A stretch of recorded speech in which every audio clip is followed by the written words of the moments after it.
नमस्कार मित्रांनो, स्वागत आहे तुमचं नागेश पाटील या यूट्यूब चॅनलमध्ये। आज आपण पाहणार आहोत शिवतरगड। शिवतरगड ही रायगड जिल्ह्यात येणारी गड आहे। ती महाडपासून 30 किलोमीटर अंतरावर आहे।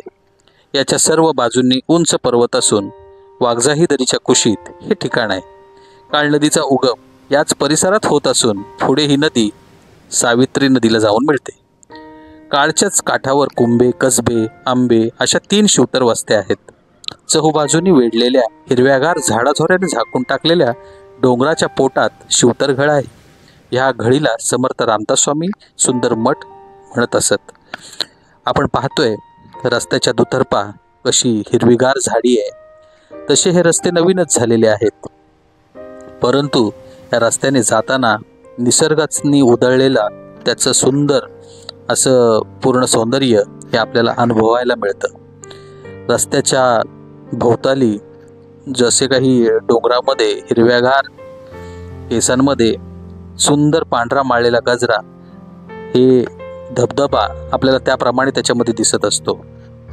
शिवतरगडीचा जर इतिहास आपण पाहिला तर शिवतरगड आणि आजूबाजूचा सर्व परिसर चंद्रराव मोऱ्यांच्या जावळीच्या वतनात मोडत असे।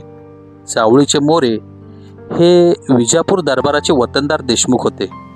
घनदाट जावळीच्या भूप्रदेशामुळे मोरे वरचढ झाले होते। पुढे 1648 मध्ये शिवरायांनी हा परिसर आपल्या ताब्यात घेतला आणि समर्थ रामदास सन 1649 मध्ये या घडीत वास्तव्यासाठी आले। ते नंतर सन 1660 पर्यंत म्हणजे 10-11 वर्ष या ठिकाणी राहत होते। दासबोधाचा जन्म याच घडीत झाला। दासबोधाची 7-8 दशके त्यांनी या घडीतच लिहून पूर्ण केली।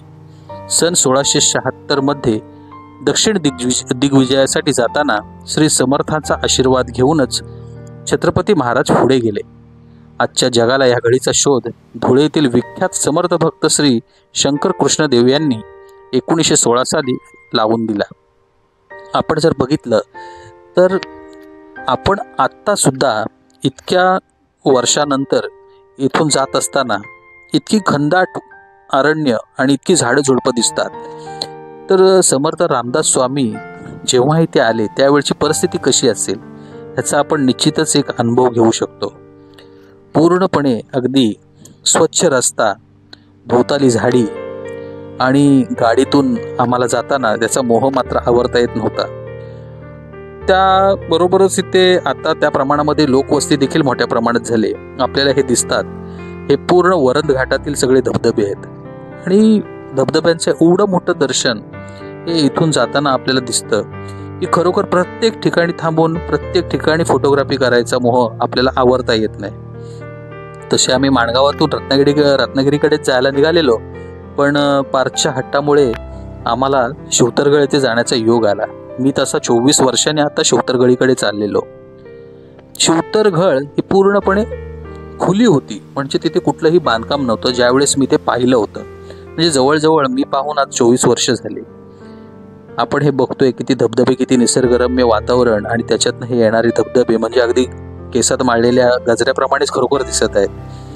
आपण हे धबधब्यांचं विहंगमय दृश्य पाहून खरोखरच डोळ्याची पारणी फिटली। मी हे असे धबधबे पहिल्यांदा बघितले होते इतक्या मोठ्या प्रमाणामध्ये। तर जर आपण बघितलं तर इकडेच येताना आपण जर राहण्याचं ठिकाण आपण जर विचार केला शिवतरगडचे येते, तर पायऱ्या चढून आल्यावर समोर शिवतरगड ही सुंदर मठ सेवा समितीने स्थापन केलेली एक इमारत आहे आणि आता तिथे ते मोठ्या प्रमाणात बदल झालेले आपल्याला दिसून येतात। म्हणजे ज्यावेळेस मी हे बघितलं होतं त्यावेळेस तिथे मला कुठल्याही प्रकारचा असा बदल दिसला नाही। किंबहुना अगदी आम्ही पूर्णपणे म्हणजे तिथे कुठलंही बांधकाम नव्हतं। अगदी आपण बोलतो ना एखादी गुहा असते, उघडी गुहा असते त्याप्रमाणे, मात्र आतमध्ये काचांमध्ये समर्थ रामदास स्वामी बसलेत आणि त्या प्रकारचं सगळं दृश्य तिथे मला पाहायला मिळालं होतं। आता आपल्याला हा शिवतरगडीला जाण्यासाठी आपल्याला पायथ्यापर्यंतचा चांगला गाडी रस्ता आहे, म्हणजे तिथे गाडी पोहोचते। पुढे 100 पायऱ्या आपल्याला चढायला लागतात आणि मग त्यानंतर आपण घडीजवळ पोहोचतो। म्हणजे मुंबई महामार्गावर महाडच्या पुढे एक नदीवरचा पूल लागतो आणि त्याच्या पुढे डाव्या बाजूला भोरकडे जाणारा वरंद घाटाचा फाटा लागतो। तिथून आपण आत शिरलेले आहोत। आता हे तुम्ही बघताय धुक्याने सजलेला हा वरंद घाट, हे पूर्णपणे खरोखरच पाहण्यासारखं आहे। म्हणजे हा पूर्णपणे जो घाट दिसतोय तो प्रत्यक्षात जर तुम्ही उभं राहून इथे जर तुम्ही बघितलात तर त्याचा एक वेगळाच आनंद आपल्याला अनुभवायला मिळतो. त्याच्यातून नदीतून हे वाहणारं पाणी म्हणजे अगदी कुठेतरी बाहेर देशात आल्यासारखंच खरोखर अनुभवायला मिळतं. पुढे थोडंसं गेल्यानंतर थोडा रस्ता खराब आहे, पण बऱ्यापैकी रस्ता व्यवस्थित आहे. गाड्यांची तशी कमी पाऊस असल्यामुळे जरा गाड्यांची देखील रेलचेल कमी इथे दिसून आली. पण एकंदरीत मोठ्या प्रमाणात झाडी झुडपे आणि जंगलाचं जास्त प्रमाण आहे. त्याच्यामुळे गाडीतून जाताना आपल्याला तसं थोडा वेळ मला तर भीतीच वाटली की बापरे इतकं हे घनदाट जंगल. पण जशा मला समोरून येताना गाड्या दिसल्या आणि रस्त्याला थोडी ये-जा मला दिसली, पुढे जाऊन मध्ये गावं देखील लागली मला, आणि ही गावं मध्ये लागल्यामुळे थोडासा जीवात जीव आला की बाबा खरोखर आहे, वस्ती आहे इथे. आणि मग आमचा हा असा प्रवास सुरू असताना पुढे रस्त्याला काही ठिकाणी बऱ्याचशा लोकवस्त्या दिसल्या आणि शेवटी आम्ही आता श्री क्षेत्र कुंभे शिवतर इथे आलो. इथे आम्ही तिथे सर्वप्रथम गेल्यानंतर आजूबाजूचा परिसर बघितला. एक छोटंसं पूल लागलं आणि तिथे नदी देखील आहे छोटीशी, म्हणजे त्या धबधब्यातून मूळ धबधबा त्यातून येणारं हे पाणी, पण ते पाणी इतकं स्वच्छ आहे की खरोखरच मन मोहून टाकतं. आता ही जी आपण इमारत बघतोय हिचं बांधकाम मला असं ते साधारणतः 20 वर्षापूर्वी झालेलं आहे. कारण अगोदर मी ज्यावेळेस हे बघितलं सगळं खुलं होतं, अगदी ओपन होतं, आणि त्यामुळे हे बघा पूर्ण आपण बघतोय की पूर्ण जाळ्या लावल्या आहेत. मी तिथल्या स्थानिकांना विचारलं की बाबा हे असं जाळी का लावून पूर्ण बंद का केलेलं आहे, तर त्यांनी सांगितलं की माकडं आतमध्ये एंटर करतात. तर खरोखरच जर माकडं असं त्रास देत असतील तर त्यांनी योग्य केलं. आपण श्री रामदास स्वामीच्या पादुका बघितल्या, तसंच हे काचेमध्ये केलेल्या मूर्तींचं त्यांचं स्थापना बघितली, आणि ही जी घळ आपण बघतोय ही खरोखर आतमध्ये पूर्णपणे अशी पोखरलेली अशी घळ आहे. आणि बऱ्याच वर्षांनी बघितल्यानंतर मला बरंचसं त्याच्यामध्ये म्हणजे कुतूहलजनक वाटलं, आणि मी पार्थला देखील सांगत होतो की पूर्ण आतून अशी पूर्ण शूटिंग घे. आता घळीमध्ये आल्यानंतर रामदास स्वामींची मूर्त आहे, घळीच्या समोरच सुंदर धबधबा आहे, तो धीर गंभीर आवाज करीत धर्तीवर कोसळत असतो. घळीच्या वरील डोंगर सपाटीवर चंद्रराव मोऱ्यांच्या वाड्याचे अवशेष आहेत. ह्या सपाटीवरून राजगड, रायगड, तोरणा आणि प्रतापगड सारख्याच अंतरावर आहेत. आपल्याला म्हणजे आता जर हे तुम्ही बघताय, हे रामदास स्वामींनी ह्या प्रत्यक्ष या ठिकाणी बसून हा दासबोधा ग्रंथ लिहिलेला आहे. म्हणजे ही जागा ही त्यांच्या बैठकीची जागा आहे, रामदास स्वामी यांच्या बैठकीची जागा. आणि इथून जे आपण बघतोय हे पूर्ण घळीला असे दरवाजासारखे छोटे छोटे गोल आहेत. म्हणजे ते जर बघितलं तर म्हणजे खरोखरच कसे तर रामदास स्वामी बसले असतील, कसं त्यांनी त्यांचा तो दासबोध ग्रंथ लिहिला असेल. कारण इतकं थंड ह्या आताच्या वेळेमध्ये तिथे असं वाटत होतं, आणि धबधब्याचे पूर्ण तुषार आतपर्यंत अंगावर उडत होते की खरोखरच त्यांचं की. आणि विशेष म्हणजे मी ऐकलं होतं की तिथे कुठले सॅटेलाईट किंवा आतमध्ये खरोखरच आमच्या मोबाईलला देखील रेंज नव्हती, आणि आजूबाजूच्या परिसरात देखील रेंज, म्हणजे इतकी शांतता आणि कुठल्याही प्रकारचा इथे आपल्याला डिस्टर्बन्स येणार नाही, असं इतक्या वर्षापूर्वी समर्थ रामदास स्वामी यांनी इतका कसं काय त्यांना ते समजलं असेल. खरोखर अतिशय सुंदर असं ठिकाण.